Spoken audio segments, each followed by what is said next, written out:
Victor Wembanyama c'est plus fort que Stephen Curry à 3 points. Je te résume tous les matchs des Spurs, n'hésite pas à suivre mon compte. Je stream tous les matchs de San Antonio, alors si t'as pas moyen de regarder le match, laisse un petit commentaire. Normalement, les joueurs lâchent des mixtapes pour justifier de ne pas être choisi pour le All-Star Game.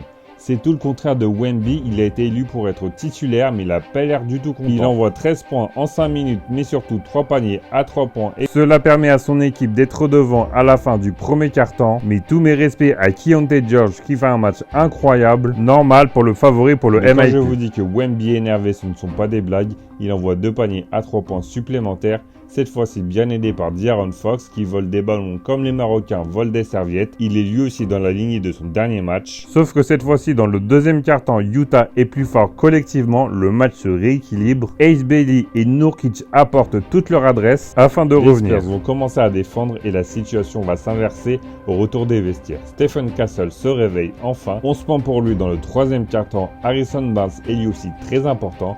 En face, Keyonte George est obligé de jouer tout le carton, mais on sent la rupture du côté de Utah. Victor Wembanyama est bien plus fort que Stephen Curry à 3 points, mais seulement pour aujourd'hui. Avec 7 paniers à 3 points, il était seulement à un panier réussi de son record en carrière. San Antonio démarre fort le dernier acte, mais Utah ne reviendra malheureusement pas.